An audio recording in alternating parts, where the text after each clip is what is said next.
ఒక చిన్న మాటతో, ఎవరో తెలియదు నాకు, శ్రీరామదండు భజన గ్రూప్ ఉందని తెలుసు, గ్రూప్ వాళ్ళు ఉన్నారు తెలుసు అంతే. కానీ మన కుగ్రామం అని పొద్దున చెప్పాను నేను, మన బాలాజీలో మన విఘ్నేశ్వర కాలనీ ఒక కుగ్రామం, బావిలో కప్పలాగుంటాం మనం. చాలా తెలియదు బాబు, మీకు చెప్పాలి. ఇక్కడ వాళ్ళు చాలా పొద్దున్న లేచి వాళ్ళ పనేందో వాళ్ళు చేసుకొని వచ్చి నిమ్మలంగా పక్షుడు కదా గూట్లోంచి వెళ్ళిపోయి దానిని సేకరించి మళ్ళీ వచ్చి తమ గూట్లో తమ తరదాచుకున్నట్టుగా ఇక్కడ వాళ్ళందరూ పొద్దున్నే లేచి తమ తమ పనులకు వెళ్ళిపోయి మళ్ళీ రాత్రికి వచ్చి సేద తీరుతారు తప్ప వాళ్ళకి అసలు ఎటువంటి ఎక్కువ లోక జ్ఞానం తెలియదు.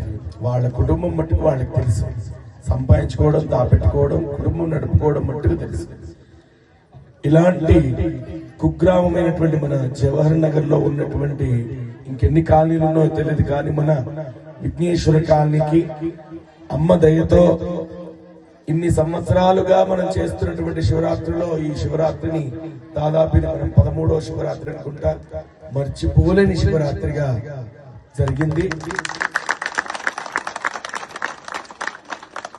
ఎంతో అద్భుతం. ఎందుకంటే మీకు తెలియదు, రోజు నేను ఏదో చెప్తూ ఉంటాను, బ్రహ్మచారి కూడా చాలా బాగా చెప్పారు, వచ్చిన బ్రాహ్మణులాగా